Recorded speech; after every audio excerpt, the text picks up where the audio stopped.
안녕하세요. 중세교회에서 오늘 세 번째 시간에 오신 여러분들을 환영합니다. 베드로전서 1장 10절에 보면 이 구원에 대하여는 너희에게 임할 은혜를 예언하던 선지자들이 연구하고 자세히 살펴서 자기 속에 계신 그리스도의 영이 받으실 고난과 후에 받으실 영광을 누구를 또는 어떠한 때를 지시하는지를 상고합니다. 이 성김이 자기를 위한 것이 아니요 너희를 위한 것이니 계시로 알게 되었으니 이는 하늘로부터 보내신 성령을 힘입어 복음을 전하는 자들이 너희에게 알린 것이요 천사들도 살펴보기를 원하는 것이니라. 우리에게 주어진 복음이 얼마나 귀한 것인지 천사들도 알지 못하는 것을 하나님께서 선지자들과 사도들을 통하여 우리에게 주셨다는 것은 복음이 얼마나 중요한가라는 사실을 다시 한번 우리에게 강조해주는 그런 내용입니다. 지난 시간에 이어서 오늘은 특별히 그레고리 1세에 관한 이야기를 살펴보고자 합니다. 앞에도 미리 말씀드렸습니다마는 서방교회에 4대 교부가 있습니다. 서방교회 4대 교부라 하면 우리가 잘 알고 있는 어거스틴을 들 수가 있고요. 두 번째는 암브로스, 세 번째는 제롬, 네 번째는 그레고리 1세입니다. 원래 이 그레고리 1세는 중세교회의 중세시대의 교황제도를 확립했던 그런 인물입니다. 여러분, 우리가 초대교회 시간에도 한번 계속 강조했습니다마는 초대교회 시대 때부터 올라왔던 5개의 중요한 교구가 있는데요. 첫 번째 교구가 로마 교구, 두 번째가 콘스탄티노플, 세 번째가 안디옥, 네 번째가 알렉산드리아, 다섯 번째가 카르타고 이 지역입니다. 그런데 중간 부분에 이슬람 세력이 들어서서 결국은 카르타고와 알렉산드리아와 안디옥은 이슬람 세력이 모함메트의 그 세력에 의해서 교회가 다 무너지고 말았습니다. 아직까지 남아있는 교구는 로마 교회와 콘스탄티노플 교회, 이 양쪽 사이로에서 서방과 동방을 이루면서 역사는 흘러가게 되어집니다. 사실 보면 저 북쪽에서 게르만 민족들이 남하하면서 라인강과 다뉴브강을 넘어서 로마 영내의 여러 지역에 자기들의 왕국을 세웠습니다. 그 많은 왕국들 가운데 특히 잘 알다시피 롬바르드, 고트족, 그 중에서도 동고트족, 스고트족, 부룬드고족, 프랑크족, 앵글로색슨족 여러 다양한 게르만 민족이 있었지만은 그 가운데 가장 크게 게르만 민족의 왕국을 이루는 데 성공을 거두었던 그 왕국이 프랑크 왕국입니다. 여러분, 그렇다면 다른 게르만 민족은 자기들의 왕국을 세웠지만 크게 성공하지 못했으나 특히 프랑크 왕국이 그렇게 크게 성공했던 그 이유가 무엇일까요? 특히 그 가운데는 다른 어떤 그 왕국보다 프랑크 제국이, 프랑크 왕국이 가장 크게 로마에 영향을 끼쳤던 것은 바로 프랑크 족의 지도자였던 클로피스라는 사람이 로마의 기독교를 받아들임으로 인해서 다른 왕국은 갈수록 작아지는데 프랑크 왕국은 갈수록 더 커져가는 거예요. 그러니까 기독교의 복음을 게르만 민족이고 또 야만족이라 한다더라도 기독교의 복음을 받아들이면 그 나라가 얼마나 강성하게 되어지는가. 특히 클로비스 왕은 기독교를 받고 난 이후에 자기 모든 프랑크 제국 안에 있는 사람들로 하여금 기독교를 신봉하도록 그렇게 법제화시키고 이끌어 나갔습니다. 여러분들께서 아마 학교 다닐 때 세계사를 공부하신 분들은 충분히 기억하고 있으리라 생각됩니다. 특히 그들 가운데는 메로빙거 왕조, 카롤링거 왕조, 두 개의 왕조가 있지 않습니까? 우리가 과거에 공부할 때는 메르빙거 왕조라 했는데 지금은 학생들 교과서에 메르빙거 왕조라고 하지 않고 메르비우스, 메르빙게우스 왕조라 그렇게 이야기하고 있습니다. 여기서 오늘 우리가 특별히 조금 이해하고 지나가야 할 분은 메로빙그 비오스 그 왕조보다 카롤링그 왕조가 이 중세 교회에 끼치는 영향이 지대한 것입니다. 이 부분은 나중에 또 기회가 되어지면 그 파트에 오면 메로빙그 왕조와 카롤링그 왕조, 칼 대제, 샤를마뉴, 피핀 그리고 이 칼 대제의 이 궁제로 지냈던 신성 로마 제국의 시초자라 할 수 있었던 이 800년에 이르기까지 역사가 그때 전개되어집니다. 자, 이러한 그 프랑크 제국이 힘을 합해서 그렇게 든든히 세워져 가고 있는 그때에 그레고리 1세가 태어납니다. 그레고리 1세는 540년에 태어나서 604년에 이 세상을 떠났으니까 64세에 세상을 떠나는 거죠. 그가 중세 교회의 최고의 그러한 어떤 교황이라고 이야기를 하는 것은 앞에 더 그레이트 포프라 하거든요. 대제, 이 대자 더 그레이트가 붙는 것은 중세 시대의 교황 제도가 얼마나 크게 확립되어졌는가 하는 것을 볼 수가 있어요. 서로마가 멸망하고 난 이후에 동로마와 서로마가 분리되어 있는 상태에 서로마는 멸망했습니다. 그런데 그 서로마 지역에 로마에 있는 교구는 갈수록 교황이 힘을 얻어 나아가고 동방의 콘스탄티노플을 중심으로 한 교회는 거기는 교황이 없어요. 그건 황제가 교회를 다스리는 것입니다. 그래서 우리는 그것을 보고 황제 교황주의라고 이야기를 합니다. 그 황제 교황주의가 바로 이 동로마 제국의 큰 하나의 특징이 된다 하는 것을 여러분들께서 상식으로 알고 계시고, 그렇다면 여기 그레고리 1세는 540년에 태어났을 때, 그가 태어났을 때 로마의 상황은 어떻게 했는가? 이런 지금 나라는 망했습니다. 그리고 게르만 민족이 계속 쳐들어오고 있어요. 나라가 분열이 생기고, 그리고 그것으로 끝나는 것이 아니라 전염병이 발하게 됩니다. 그레고리 1세가 태어났을 때 로마에 전염병이 나돌았는데 그 전염병은 로마 시민들의 3분의 1의 생명을 앗아갔어요. 그리고 기근과 흉년과 그리고 홍수가 나서 도저히 사람이 살 수 없는 완전히 전쟁터에 폐허가 되어 있는 그런 상황 속에서 이 그레고리 1세가 태어났던 거예요. 그런데 이 그레고리 1세는 아주 로마의 귀족 집안의 그렇게 아들로 태어나서, 부유한 집안의 아들로 태어나서 로마가 완전히 쑥대밭이 되어져 있는 지옥과 같은 그런 나라가 되어 있는 상황에 집이 부자이다 보니까 로마의 제일 중요한 섬이라고 할 수 있는 시칠리아 섬에 자기 아버지 귀족이 땅을 많이 가지고 있고, 그리고 7채의 큰 저택을 가지고 있습니다. 나중에 그레고리 1세가 교황이 되었을 때 그 7개의 그 큰 저택을 다 그렇게 수도원으로 만들어서 수도원으로 관리합니다만은, 그는 그렇게 부유하고 하면서 그의 마음속에는 하나님을 경외하고 하나님을 가까이 하는 데는 정말로 1등가를 할 정도로, 아무리 로마 가톨릭이 그러한 교황에 의해서 시작되어졌고 중세 교회사의 첫 시발점이 되었다고 하지만은, 우리 기독교인으로서 그 당시에 그레고리 1세의 그 모습은 참으로 경건한 사람이고 하나님을 경외하는 데 정말 최선을 다한 사람이었어요. 그는 평생에 자기가 가장 자기 자신을 나타내는 데 사용되어진 말이 종의 종이라. 이 종의 종은 하나님의 종들의 종이라는 겁니다.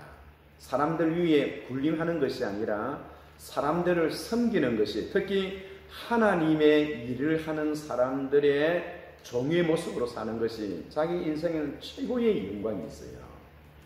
나라가 어느 정도 안정이 되고 난 이후에 그는 30세에 다시 로마로 돌아와서 그 어려운 상황 속에 폐허가 되었던 그 가운데에 로마의 시장이 되는 거예요.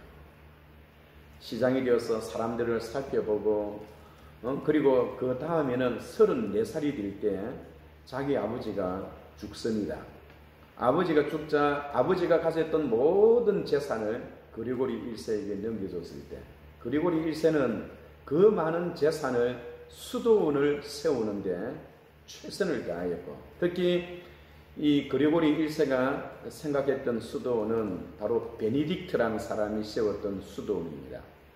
베네딕트는 자기보다 조금 앞선 시대에 약 한 20년 정도 앞선 시대에 살았던 그러한 수도사인데, 그는 평생에 베네딕트를 존경하고 사랑하고 베네딕트의 그 규율, 특히 노동하는 법, 그리고 공부하는 것, 그리고 절제와 순결한 베네딕트의 그 원칙에 따라서 그는 철저하게 그렇게 살았습니다. 나중에 이 베네딕트 수도원은 나중에 수도원 파트에서 더 구체적으로 이야기하겠습니다만, 클루니 이 수도원에서 다시 베네딕트의 그 수도원의 규칙과 그 법도를 더욱더 강조했던 그 클루니 수도원에 이르기까지 여러 가지 수도원 운동이 일어납니다만은, 오늘 그리고리 1세는 정말로 이 하나님 앞에 이 순결하고 깨끗하고 정직하게 살려고 그렇게 몸부림쳤던 거예요.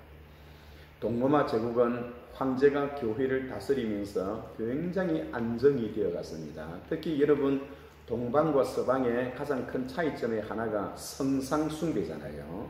성상숭배라는 것은 교회 안에 예수님의 상을 두고 마리아 상을 두고 바울의 상을 두고 있습니다. 사람들이 와서 마리아 앞에 예수님의 그 동상 앞에 와서 예수님의 발목을 잡고 기도하고 살려달라고 애원을 합니다.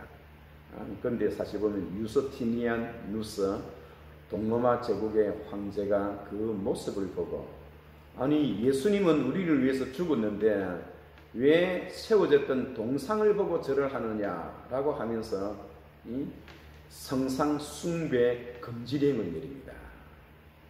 그러나 서방에서는 나중에 그리고리 1세가 올라갑니다만 성상 숭배는 지극히 당연한 것이다 라고 하면서 동방과 서방의 신학적인 그런 차이점을 드러내는 것이죠. 그런데 여러분, 그리고리 1세는 5년 동안이나 나라가 너무나 피폐하고 시민들이 먹고 살기가 어렵고 힘드니까 자기가 수도사가 34살의 아버지가 돌아가시자 그의 모든 재산을 수도원 세우는데 세우고, 그 나머지 재산은 다 없는 사람들, 빈민을 위해서 그 모든 수도원의 재산을 다 그렇게 자기의 그 재산을 다 그렇게 헌납하는 거예요. 가난한 사람들을 위해서. 그리고는 자기가 평생에 시장이 되었지만 시장은 아무것도 아닙니다. 자기는 수도사가 되는 것이 가장 중요하고, 그리고 수도사가 되었더라도 가난하게 사는 수도사. 그래서 35살 때 스스로 베네딕트 수도원과 연결되어서 베네딕트의 정신과 사상을 그대로 이어갔습니다. 그리고는 동로마 제국을 방문해서 우리 서로마에는 군사도 없고 아무도 없고 게르만 민족은 끊임없이 쳐들어오고 하는데 우리나라를 도와주세요 하고 그 유스티니안 누스 황제에게 그렇게 간곡히 부탁했으나 사산조 페르시아, 이 페르시아의 어떤 이 영향을 갖게 되었던 그 힘 때문에 이 동로마 제국이 페르시아하고 전쟁을 하느라고 사실 보면 서로마를 돌아볼 그런 겨를이 없었습니다. 그런데도 불구하고 이 그리고리 1세는 5년 동안이나 동로마 제국 콘스탄티노폴에 가서 5년 동안 가서 섬기고 봉사하는 가운데 동로마 제국에 있는 많은 사람들이 그의 순수한 희생과 그러한 이 절제와 그렇게 살아가는 그 모습을 보고 큰 감명을 입어요. 그러다가 5년 후에 다시 그가 돌아와서는 그의 나이 50세의 나이 590년입니다. 사람들의 100%의 이 찬성을 거두어서 자신은 교황이 되는 것을 원하지 않았습니다. 자기가 어떻게 베드로의 후계자가 되겠느냐 그렇게 했지만은 자기는 그냥 종의 종으로 수도사로 가난한 수도사로 살기를 원했지만은 그러나 누군가는 이 로마에 있는 교회를 책임지고 교회를 이끌어 가야 할 그러한 적당한 인물이 필요하기 때문에 그 그 앞서 있는 그 교황이 전염병에 감염되어서 갑자기 죽는 바람에 교황의 공석을 남겨둘 수 없다 하여 어쩔 수 없이 모든 백성들의 찬송을 입어서 그 교황의 자리에 임하게 됩니다. 그때부터 우리는 이 그레고리 1세를 이 중세 교회의 문을 여는 시작점이라 우리는 그렇게 이야기를 합니다. 사실 보면 그는 대단한 인물이었죠. 교황의 자리에 올라가자마자 그가 제일 먼저 한 것이 무엇이었던가요? 이 베옷을 입고 길거리에 나가서 사람들과 함께 회개 기도를 합니다. 통회하는 겁니다. 그러면서 하나님 앞에 이 무너지고 게르만 민족이 덕실되고 전염병과 홍수와 가뭄으로 나라가 도저히 다시 재생되어질 수 없는 이 어려움 속에서 이 나라를 지켜달라고 그렇게 석 달 동안이나 베옷을 입고 하나님 앞에 회개 기도하는 거예요. 내려오는 전설에 의하면 그가 회개하고 있는 가운데 환상을 봤대요. 저는 환상을 좋아하지 않습니다만은 교회사니까 내려오는 그 환상의 이야기에 의하면 미가엘 천사장이 그 회개 기도하는 그 모습을 보고 미가엘 천사장이 칼을 뺐다가 다시 그 칼집에 그 칼을 꼽는 그러한 환상을 봤다고 지금까지 전해지고 있습니다. 그 환상을 보고 난 이후부터 전염병은 중단되고 게르만 민족의 남하 정책도 중단되고 홍수도 중단되고 기아도 중단되고 그래서 하나님께서 나에게 복을 주셨다 해서 그동안 교회에 얼마나 많은 재산이 들어가 있는가요? 사실 보면 테오도시우스 황제 395년 이 동로마와 서로마를 완전히 분리해서 통치하고 기독교를 국교화시켰던 테오도시 이후에 로마 교회가 엄청난 재산을 가지고 있었는데 오늘 이 교황은 교회에 있는 그 모든 재산을 다 수거해서 가난한 자들에게 다 나누어주고 그리고 교직자들이 성직 매매를 했어요. 성직 매매하는 것을 중단하고 그리고 또 뿐만 아니라 이 교직자들은 특히 결혼하는 것을 반대합니다. 결혼을 하지 못하게 했고요.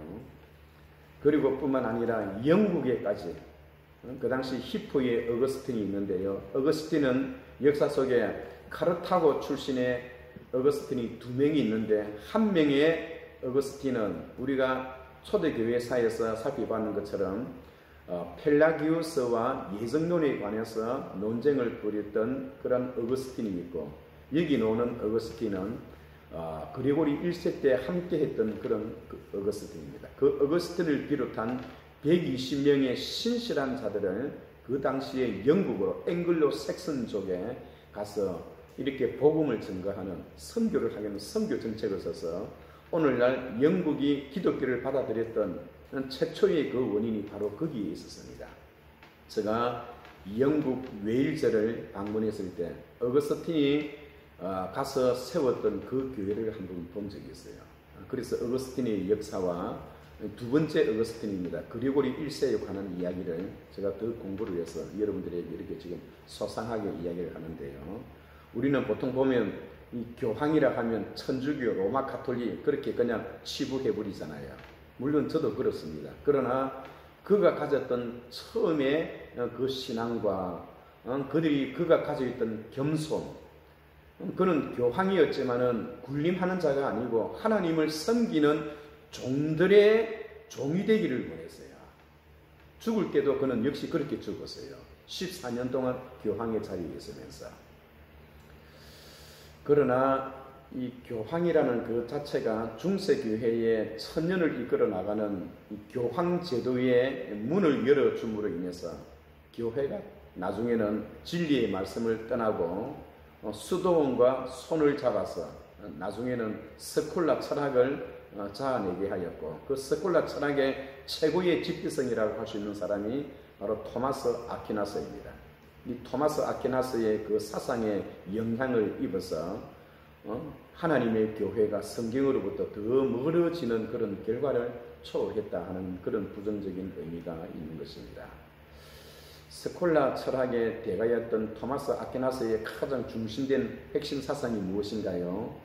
그는 지식과 신학을 같은 선상에 보는 거예요. 그래서 지식이 있다.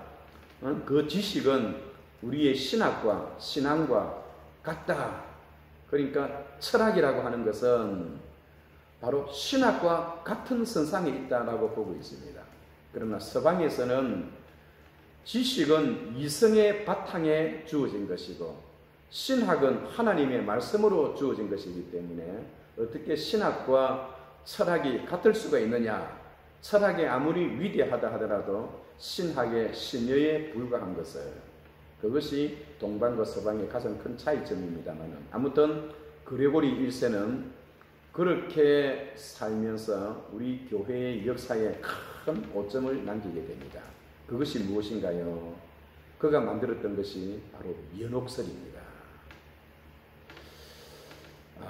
사람이 죽으면 이 연옥이란 것도 큰 대죄를 지은 사람과 소죄를 지은 사람이 가서 고통을 받는 그러한 곳이 바로 연옥인데, 나중에는 그 연옥에 가는 부분 때문에 면죄부를 발매하게 되는 교회사에 큰 오점을 남기게 되고요.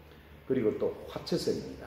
로마 가톨릭이 지금까지 매 성사마다 이렇게 떡을 먹고 포도주를 먹는 그러한 그런 예식인데요. 그것이 오늘날 칼빈과 또 어거스틴의 사상이 얼마나 반대되어지는 사상인가 하는 것을 볼 수가 있습니다.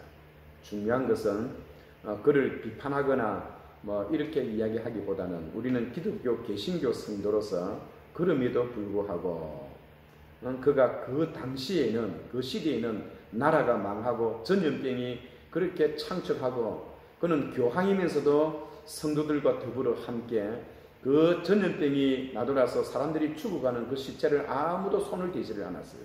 그런데 자기가 직접 뛰어들어서 그 시체를 치우는 거예요. 그 시체를 치우다가 전염병에 감염되어 죽는 그런 사람들도 많았습니다. 그러나 그는 어떤 군림하는 자세보다 가난한 자 중에 가난한 자라 자신을 늘 낮추고 더욱더 허리를 숙여서 죽을 때까지 그렇게 헌신했다는 것은 그 당시에 있어서는 정말로 사람들의 모범이 되어질 따름입니다. 우리는 종교개혁을 지나고 오늘 현대신학과 현대의 아름다운 이 칼빈과 루터 그리고 존 낙스의 이런 종교개혁자들의 신앙을 본 바탕으로 해서 그들을 보기 때문에 그들을 그를 비판하고 이렇게 이런 부분이 아쉽다라는 그런 부분을 이야기할 수 있었지만은 그가 살았던 7세기 초반기까지의 그의 위력은 대단했습니다. 나중에 그의 영향권이 나중에 그레고리 7세로 연결되어서 천년 동안의 교황 제도가 얼마나 교회를 힘들게 하고 진리를 찾는 데에 어려운 그런 걸림돌이 되게 했는가 하는 것을 뒤의 역사를 통해서 좀 더 살펴보고자 합니다. 오늘 함께 하신 여러분들에게 진심으로 감사를 드립니다.